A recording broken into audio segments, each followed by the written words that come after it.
Hello, it's me again, Lauren, Lil Kusina. Today, magbibake po ako ng brownies homemade. Ang mga ingredients na gagamitin ko para sa brownies, 250 grams sweetened dark chocolate, 1 cup butter, 1 cup brown sugar, 4 pieces eggs, 1/2 teaspoon vanilla, a pinch of salt, 1/2 teaspoon baking powder, 1/4 teaspoon baking soda, 1 and 1/2 cup sifted all-purpose flour, 1/4 cup evaporated milk. Gagamitin po tayo ng 1 cup unsalted peanut. Ang size po ng ating baking pan ay 8 by 12 by 1. Nabili ko po ito ng 70 pesos. Then ready na po yung mga gagamitin nating ingredients. Magsisimula na po tayong gumawa ng ating brownies. Ang una nating gagawin yung ating dark chocolate at ang ating butter, i-melted lang po natin. Maliit na kaserola po, nagpakulo tayo ng tubig. Then ipapatong lang natin itong ating mixing bowl para ma-melted po yung ating butter and ang ating dark chocolate.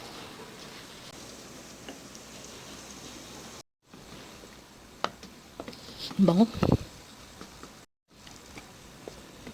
Na-melted na po natin. Off lang natin yung ating stove. Then hahayaan natin itong lumamig muna.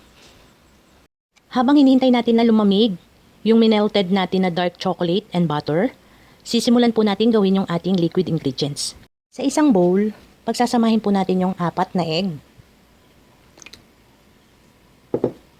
Sa liquid ingredients natin, isasama na rin po natin yung ating brown sugar. Then yung ating evaporated milk. Ang ating vanilla. Then yung ating salt. Kaya po natin sinama yung ating brown sugar and salt para mabilis po siyang ma-dissolve.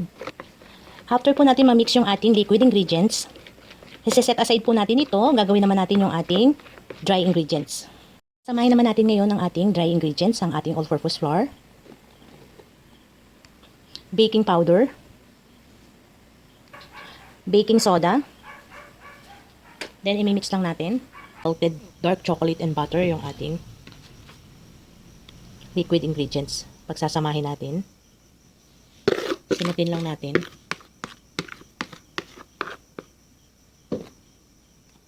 Ating dry ingredients na all-purpose flour mixture. Unti-unti natin isasalin dito.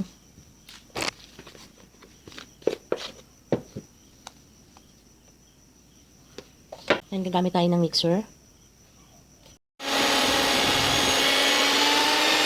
Hanggang maubos natin yung ating all-purpose flour mixture.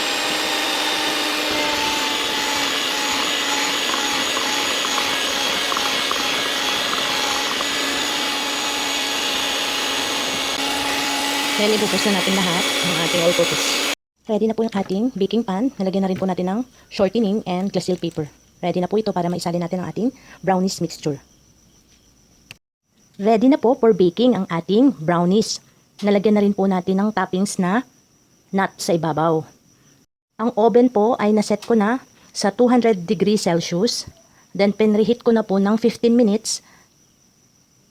Ibibake po natin ito ng 30 minutes. Or until maluto po ang ating brownies. Ingatan po natin na huwag ma-overbake kasi madadry po ang ating brownies. Tayo natin maluto. After po ng 15 minutes, ganito na po yung itsura ng ating brownies. Medyo nakaalsa po siya. Then ngayon po, babawasan natin yung init ng ating oven sa 180 degrees Celsius. Then, lulutuin natin siya. I-continue natin yung luto niya ng 15 minutes. After po ng 15 minutes kanina, then another 15 minutes, bali 30 minutes po natin niluto ang ating brownies. Ngayon po, luto na po ito. Medyo palalamigin lang po natin.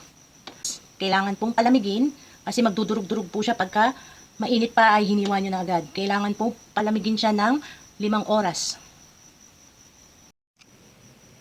Then ngayon po, kinakat natin ng square ang ating brownies. Ang brownies na ito ay chewy pag kinain. Ready to serve na po ang ating homemade brownies. Sana po'y nagustuhan nyo and thank you for watching Lauren Lil Kusina. Thank you po! Naman po titikman natin ang ating brownies.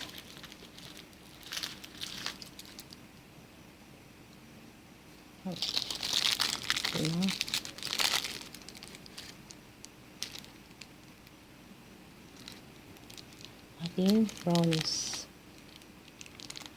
Yan.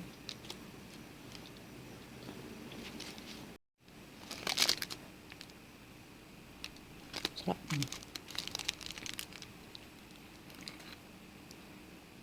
Sarap po siya. Sarap. Chewy talaga yung loob niya. Sana po matry niyo po sa bahay niyo. Sarap, pwede rin po pang business.